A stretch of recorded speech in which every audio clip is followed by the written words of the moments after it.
across the street from the convention center with another 250 beds, and that will be for persons under investigation. So inside the convention center will be for COVID positive patients. Persons under investigation will be across the street in the personnel housing unit. But that detachment from the Navy will staff principally at the PUIs at the personnel holding unit, but could augment our staffing that we're going to have in the convention center, that we're going to fill primarily with a staffing contract that we've executed for doctors and nurses and other healthcare providers. Because we have Navy active duty Title 10 Navy personnel coming to Louisiana, and they'll be working for us, we believe it is the first time in state's history that I have signed a letter creating a dual status commander who will command both guardsmen and these Navy sailors when they arrive in New Orleans. And I'm proud to announce that General Lee Hopkins of the Louisiana National Guard will serve as our dual status commander. Ventilators continue to be the most pressing need in the short term as it comes to surging our medical care capacity. Unfortunately, I don't have much progress to report in terms of having received new ventilators over the weekend. However, on my call with the President today in that video teleconference, he acknowledged our need for ventilators and made a commitment that they will send ventilators to Louisiana. I don't have a precise number to give you or a timeline, but I do believe he was referring to an allocation that we can expect to receive from the Strategic National Stockpile. And we have been sharing information with the White House and with FEMA about the timeline that we're on to exceed our capacity as it relates to ventilators. So obviously, whatever assistance we get from them, we hope to get it very soon, and I'll talk more about ventilators in just a moment as it relates to our capacity. We're obviously continuing to look for ventilators through the manufacturers and vendors as well. All total, we have ordered 14,000 or so ventilators, including 5,000 from the Strategic National Stockpile. The number, however, that we've received continues to be 191. We do think that at some point this week, hopefully today, we will have another shipment, but that would only be 100 or so ventilators. We'll update you on those as they come in. I can tell you that over the last 72 hours, the flow of personal protective equipment, PPE, has improved. We know that this is going to play out over an extended period of time. So one of the points that I made and other governors made today with the President and the Vice President was the need to keep this PPE coming actually in greater numbers, because we're really doing just-in-time deliveries right now. We're emptying out our warehouse every single night, bringing PPE to different regions of the state and to different hospitals, and the process will work so that as FEMA brings in additional PPE to the United States, really from all over the world, 80% of that will be allocated to traditional PPE vendors, and so healthcare providers will access PPE in the way that they normally have, and then there will be a 20% allocation that actually stays with FEMA, and then they will allocate to the states based on a formula that considers the hot spots at that time as well as the state's population.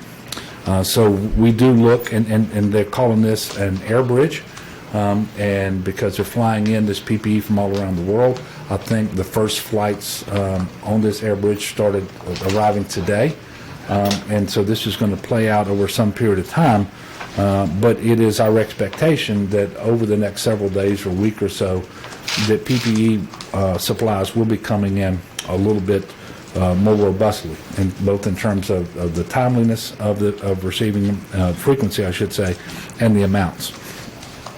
On the video conference call this morning, I also thank the President for extending the federal mitigation efforts through April the 30th, which was announced yesterday at the White House. This is obviously very helpful for states like ours because it sends a clear message that we are nowhere near over the hump, that we still have an awful lot of work to do to try to flatten the curve And I think it creates a realistic expectation in the public about the time horizon that we are on, and so forth. As you all know, my current proclamation goes through April the 13th. By the end of this week, I will be issuing an additional proclamation to get mine in line with what the President announced yesterday, and we will see whether any modifications to the existing shelter, or I should say stay-at-home order, is warranted based on any revisions that we get in terms of guidance from the CDC or from the Cyber Security and Infrastructure Security Agency, which is part of DHS, as it relates to essential businesses and essential workers and so forth. But we'll also be talking to our Office of Public Health here in Louisiana as we fashion the next proclamation.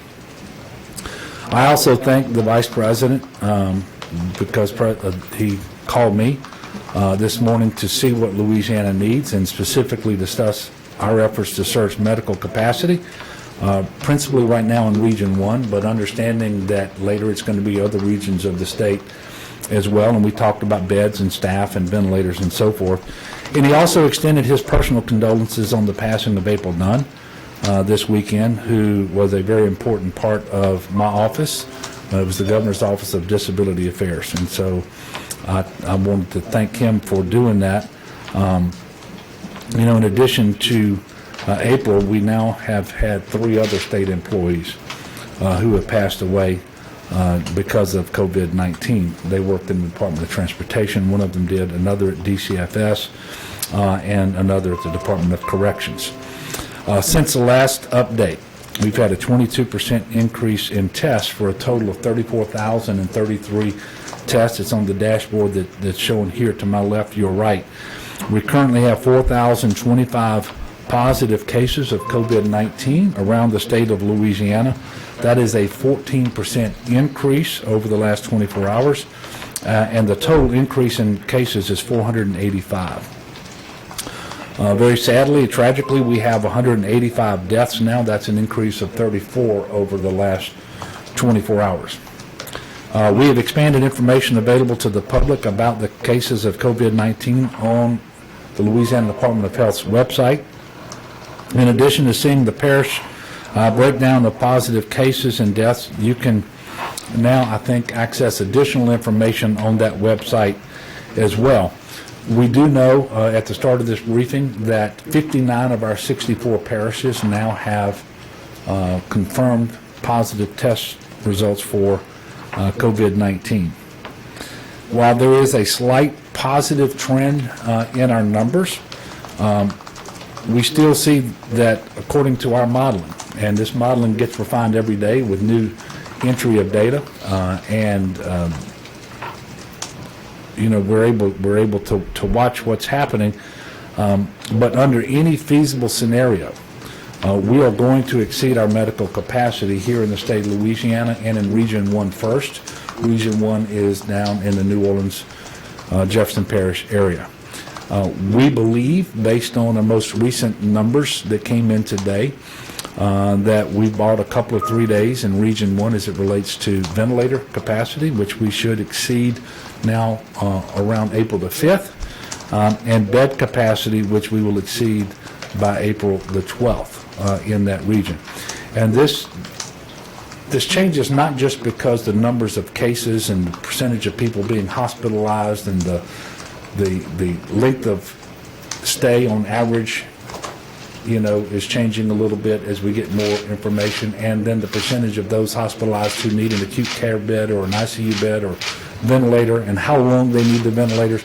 But also on the other side of this, we are working very hard to increase our capacity of ventilators, and so that also is going to feed into our modeling to see when we actually eclipse what our capacity is going to be. And we're not just looking at this point for the traditional ventilators that you would see in an ICU, although those happen to be the best, but we're looking for other ventilators that you typically wouldn't see there. Perhaps one that you would see being used with anesthesia in a surgical center, or you might see some used by in ambulance with EMT personnel and so forth. And we're inventorying all of those and working very hard to make those available in our hospitals as well, because while they're not ideal, they are certainly better than having no ventilator capacity at all. We certainly need people to honor the stay-at-home order that is in place across the state of Louisiana. And we need to continue to practice social distancing. And I will go ahead and say it, we need to have better compliance around the state of Louisiana than we've had, based on the information that I've gotten, some of which is sort of anecdotal, and others is we're a little clearer on. There are certain regions of the state where there's a higher percentage of people who are complying. And that's where the numbers seem to be the highest, because those communities, I think, understand firsthand how serious this emergency is, how deadly this emergency is. And I want to thank all the people across Louisiana who are complying, but I am urging people to do better all across the state. Again, it's in 59 of our 64 parishes. If there's anybody in the state of Louisiana who thinks that this virus, that this disease is not in their region of the state, not in their parish of the state, not in their community, I'm just telling you, you're wrong. It may not have been detected yet, but it's out there. And we need everybody's help in slowing that spread. It's the nicest thing you can do for your family. It is the nicest thing you can do for your neighbors, and it is surely the nicest thing you can do for anybody in your community who might have one of these vulnerabilities we've been talking about because of their advanced age or because of a chronic health condition. So we're asking everybody to do better, but let's be good neighbors and understand that we can show our love now by staying away. We can show our love by staying away from people. In closing, I'm going to ask that everyone continue to join me in praying for those who are ill, those who've lost loved ones, for our frontline leaders, our first responders, all of our medical professionals, doctors, nurses, and the respiratory therapists, I mean, all of them. I will tell you that tomorrow and until this emergency is over, on Tuesdays, we're going to have a lunch period that I'm asking all Louisianans who are like-minded to join me in, and it's going to be a period of fasting and prayer over lunch on Tuesdays, and so I would ask people to join me on that. So with that, I'm going to ask Secretary Marquita Walters to come up and talk about the SNAP program, and then I'll come back to take your questions. And of course, if you have questions about the SNAP program, I'd ask you to go ahead and ask those to the Secretary while she's up here, and then when you're finished with that, we'll come back, and Dr. Bu and I will take your questions about this public health emergency. Thank you, Governor. We want the people of Louisiana to have food during this time, and so we are announcing today that those SNAP recipients that are not at the maximum that they are allowed will be put to the maximum. This will automatically be loaded on their cards. They don't have to do anything to receive this. Only about 47% of the Louisiana households are receiving their maximum benefit. So this is really helping 63% of our families get to the maximum level. Again, they don't have to do anything. This will be loaded on their cards automatically. It will be loaded tomorrow night for the March benefits, and then it will be loaded again in April, on April 17th, for the April benefits. We have also, during this time, temporarily waived the redeterminations that people, every 6 months you have to be redetermined to get your SNAP benefits. That has been waived for right now. You don't have to do anything. Your benefits will automatically come to you in March and April just the way they always have. You do not have to call or email or text or worry about that. If you are a current SNAP recipient, that will automatically be loaded, and that time frame will be waived. We're not doing interviews right now either. So you don't have to worry about doing an interview for SNAP recipients. We have tried to eliminate every deadline that we possibly could to make this process easier. We have also suspended the work requirements. You know, there is some population that receive benefits that have to work a certain amount of time in order to be eligible for those benefits. That has also been waived. So that's not true for that population that many of you know as the able-bodied adults without dependents. The ABOD population does not have to honor a work requirement right now. The call center right now is at limited capacity. We are having about 3.5 times the normal amount of SNAP applications as we do, normally do. So the very best way to get information is go to the website, dcfs.la.gov/getsnap. That is the easiest and best way to go. Or you can text Get SNAP to 898-211. So either of those ways will get you into the application or the application process. If you are already a SNAP recipient, you know how to sign on to the CAFE portal, and you can just do that, and that will give you all the information. So there's a long call wait time right now at the call center. So it will be easier for you just to go straight through those electronic measures to get that information. So with that, other questions? That will, I'm sorry, Secretary. What percentage we'll see an increase? 63% will get an increase because only about 47% of our current recipients get that maximum number, Greg. Thank you. Sure. Anything else? Okay, thank you. I get dismissed. That's great. Thank you, sir. Thank you, Marquita. And so I'll take your questions now. Greg? Governor, have you heard an update from your Department of Education on what will happen if school is extended and whether or not these students will be passed along or not? No, I haven't. I know that Betsy, the interim superintendent, is working on this. As I mentioned earlier, I will, by the end of the week, extend the current order for shelter at home and school closure and so forth, at least through April the 30th. That only leaves the month of May, and I'm not sure what the situation will be, what the facts will be when we need to make a decision about extending, but that would leave less than a month in the current academic year.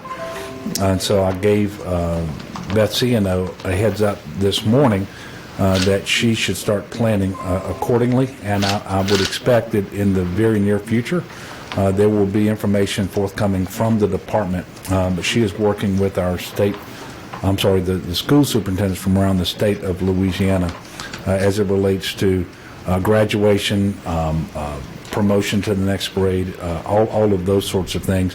And I really don't want to get in front of her now, but obviously they're going to make the smartest, most strategic decisions that they can for the maximum benefit of our young people. Yes, sir. Governor, a couple states have their governors have started using clemency power, and they've started releasing inmates from jails, especially those at risk. What have you done regarding letting prisoners out of jail, letting inmates out of jail to alleviate this crisis? And do you plan on using clemency powers or regulatory powers to do that in the future?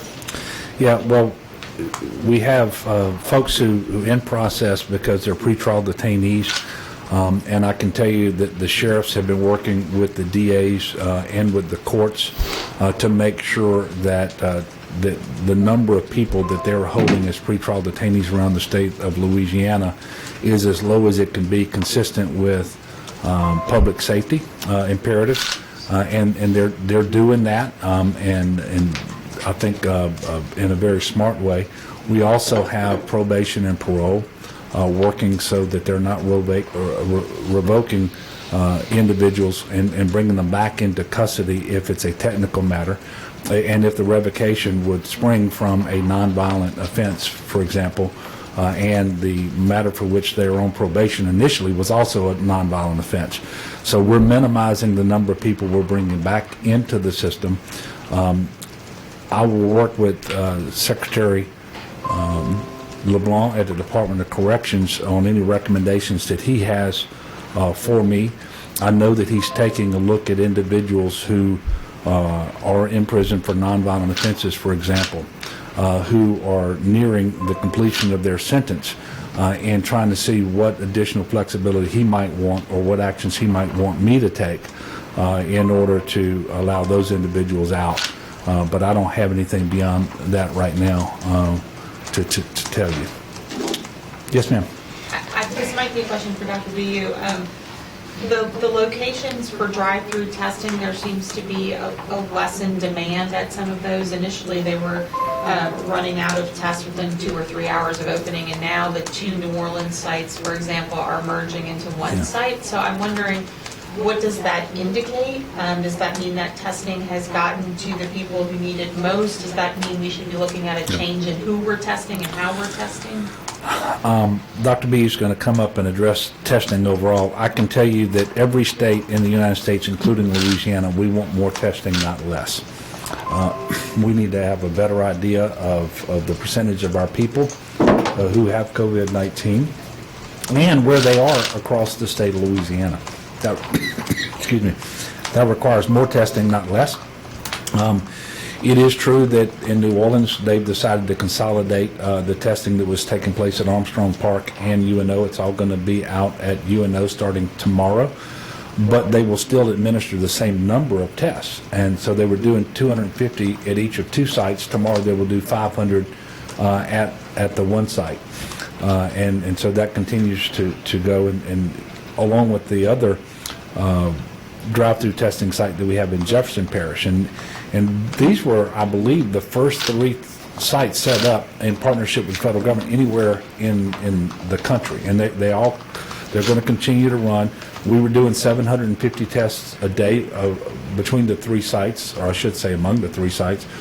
Between the 2 sites now, we're still going to do 750 tests, and they are open for symptomatic individuals. And it remains the case that asymptomatic people should not seek or be given a test, because the test is not designed for an accurate result for an individual who's not yet symptomatic. And so it just doesn't make sense to give that test to those individuals. But for symptomatic individuals, regardless of their age or whether they're a healthcare worker or a first responder or have an underlying chronic health condition or so forth, they will be tested if they are symptomatic, and they're going to be asked about that when they show up for the testing. But doctor, if you would just come give us an update overall on testing. Sure. So yeah, as pertains to those particular sites in New Orleans, my understanding is the city was looking at traffic patterns between those 2 sites, maybe a little bit more traffic going to the UNO site, and when they saw lower traffic at the other site, it made sense. You know, everything that we're doing in this fight, we need to consolidate and use our staff wisely. And so I think that's how they made that decision to move over to UNO. You know, as far as the total volume, I'd say it also speaks to hopefully greater access beyond these sites for people in the greater New Orleans area to testing. So as the governor mentioned, you know, we were one of the first sites in the nation that had this FEMA support. In the meantime, we've been working with private labs and our hospital partners throughout the state to increase their capacity to test locally. So our hope is that we are certainly, as you saw from today's numbers, still seeing high levels of testing. We want to see more.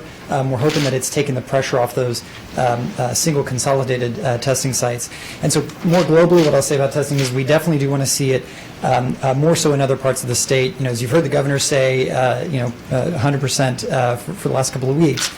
Even if you don't have a case in your neighborhood, there probably is COVID across the state. We know that there's COVID across the state. So we are looking now at all of those areas where we're not seeing high volumes of testing, and then trying to look at non-traditional partners or existing partners that we could be working with to get testing into those communities. It's going to be easiest if we're not asking people to travel large distances.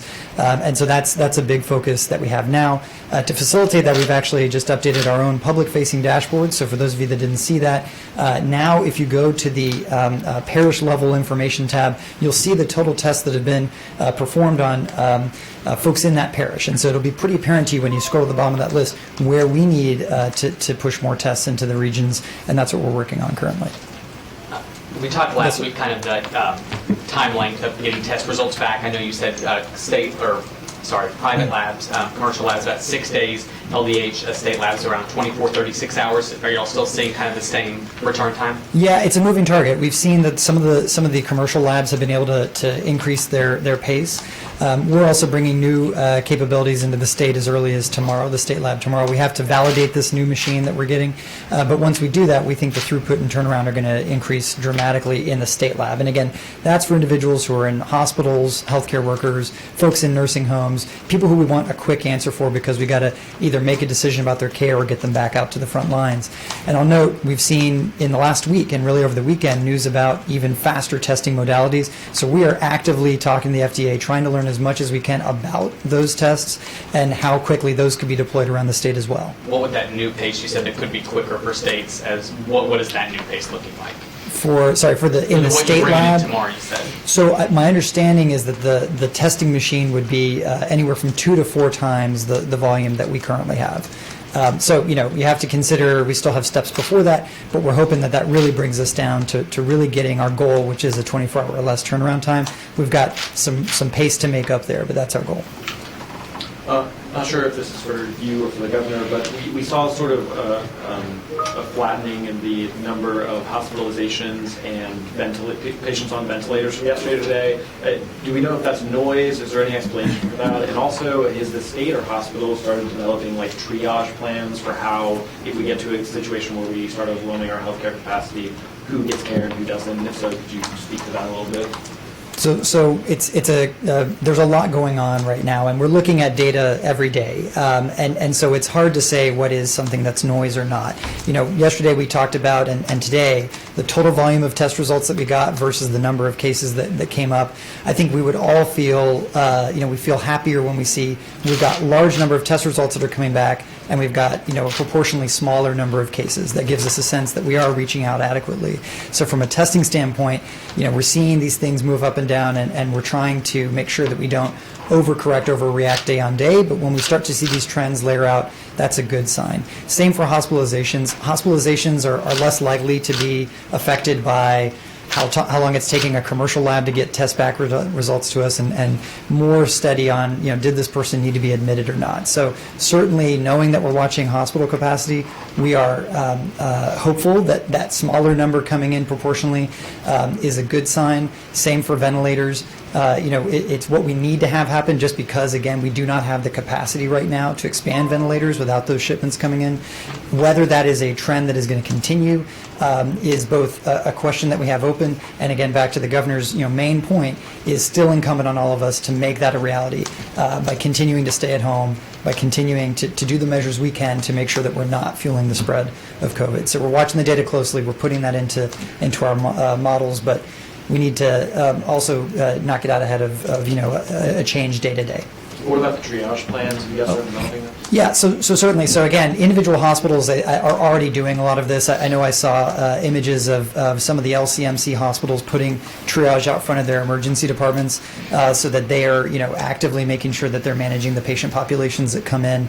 A lot of that front end triage of their emergency departments, our hospitals are leaning into. They're also managing patients across their systems, and our focus has been on the medical monitoring and how we can help decompress those hospitals since they have good systems for that triage up front. We want to be able to get patients that are ready to be at a lower level of care out of those hospital beds as quickly as possible, because they can then prioritize getting people who need to be in those beds back in as quickly as possible. In the back, and then one more. Question for Governor, then Dr. B. Governor, what pressure have you put on the mayor president of East Baton Rouge, the sheriff, the Central PD to kind of limit the large gathering that's happening every weekend at Life Tabernacle? Have you put any pressure on them? I know that they had an enforcement at NOPD where they broke up the second line. What have you done to Life Tabernacle? Yeah, well, as I mentioned, we have tens of thousands of businesses. We have 4,500 or so churches across the state and about 4.7 million people. The first message to everybody out there, and this applies to citizens, but it applies doubly to leaders, whether they're an elected leader, a community leader, a business leader, a faith leader, is to comply with the stay-at-home order that we've had, the crowd limitation that's in the executive order and so forth. I have not put pressure on any officials to enforce that in any particular situation, whether it's in Baton Rouge or elsewhere. But I do implore those folks to comply. Obviously, this virus spreads very easily and very quickly, and much more easily, for example, than the flu. We know for all the reasons we've been talking about how essential it is that we slow the spread, and that we do that by minimizing social contact. And so we're asking everyone, including our faith leaders and Pastor Spell, to discontinue those services and do what the overwhelming majority of faith leaders have done, and that is to transition to other ways to carry out their ministry. They're doing it online. They're doing it in much smaller settings and so forth. And so we encourage him to do that as well. And you know, it's one of those things where you know, we just need more compliance, and we're asking people to do what is, I believe, their obligation as a citizen. But as I mentioned, leaders have an even bigger obligation to comply. Yes, sir, Leo. You want everybody to stay at home, which is understandable, and everybody, I think that message is finally getting through. But what about the thousands of people that have to go to work every day and interface with the public? Yeah. What kind of assurance do they get that they're being protected? Well, first of all, the way they conduct themselves when they're out and about is the only thing that should give them any peace of mind on that. And so, as you mentioned, we're asking the vast majority of people to stay at home pursuant to the stay-at-home order. But we did identify essential infrastructure and essential workers that need to be able to go to work, because people need to be fed, and so you've got to be able to go to a grocery store and get groceries, or make groceries, as some people would say. You've got to be able to go to a restaurant. You've got to be able to go get your money from the bank and get your car fixed and get gas and so forth. And so we know there are going to be people who need to be out there working, but they should still practice social distancing. I haven't been to a store, but I'm told that in many places they are enforcing the 6 feet limit, so that in the queues to check out that you're being told and shown with markers on the floor where you need to be relative to the next person in line to keep that distance. So those are the sorts of things people should do, and if you're, just because you have to get out and go to work every day doesn't mean you should stop at every establishment on the way home as you normally would. And I'm encouraging people to limit their contact. So just because you can go to the store doesn't mean you should go every day. And it doesn't mean everybody in your household ought to be going when you do go. Limit those trips. But you get back to the things that we were talking about several weeks ago, and I think sometimes these things get lost. But washing your hands with soap and water for 20 seconds frequently, using hand sanitizer to wash your hands when you can't get the soap and water. Make sure you control your cough. Make sure that you keep social distancing and so forth. These are the things that everybody needs to do. And if you are working, you need to find a way to do these things while you're working. Do it for yourself, and do it for your coworkers, and do it for the public that you're interacting with. Yes, sir. All right, Governor, each news briefing you keep on saying, this could possibly affect all of us, and now you're personally affected with the death of April. Yeah. With all that's going on in your duties, how are you honestly holding up the COVID death? Well, look, I'm holding up fine. Obviously, this is not an easy ordeal for me or for anybody else. I think that my job is nowhere near as stressful as those doctors that we're honoring today on National Doctors Day, on the nurses, on all of those healthcare professionals who are on the front line. And so I don't ask anybody to feel sorry for me in any way, shape, or form. But I do ask people to pray for one another, for all of us, to lift people up and to support one another, principally by staying away. This is tough for everybody. And what makes this, just from an emergency management perspective, and I think I've shared this with you all before, what makes this so unlike other things that we faced in Louisiana with respect to natural disasters, for example, is typically when those happen, Louisiana and maybe one or two other states will be impacted. And so then you have all of your sister states who are eager to do anything they can to help you. And they send you resources, people and trucks and helicopters and all sorts of stuff. And then you have a federal government that can really intensely focus on Louisiana too and its needs. And in this case, that doesn't exist because every state is simultaneously engaged in the same fight. Now, some of them are a little bit behind us, and a couple of them are a little bit ahead of us. You know, we remain number 3 in the state in the country, the number 3 state in the country for per capita cases. Number 2 with respect to deaths per capita. But everybody's looking for ventilators. Everybody's looking for PPE. Everybody's looking for medical staff, and everybody's looking for beds. And so that's what makes this particularly hard. And the frustrating part is just knowing what you need, and the needs have been the same for a long time, and then it's just really hard to make the kind of progress that you know you need to make in the time within which you think you have to do it. And then the other part of that is we need people to give us as much time as possible by flattening that curve. And even if that's only a couple of days, the big thing is that while you delay when you're going to exceed your capacity to deliver health care, you're not going to exceed it by as much as you would as if you don't do these things around social distancing and so forth. So I mean, this is a tough emergency, but it's much tougher on other people than it is on me, and principally our frontline medical workers.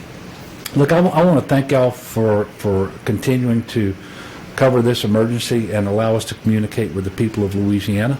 And I know that sometimes you all like a different story every day. The biggest story remains the one we've been talking about for weeks now, and I need your help to communicate with the people of Louisiana, and that is what they should be doing individually in order to slow the spread. That is the single biggest thing that needs to be communicated to them, and do the rest of your reporting as well. But please don't forget to talk about the stay-at-home order, the crowd limitation, the social distancing, all of those things which are going to help us slow the spread and manage this emergency to the best of our ability. So thank you all very much.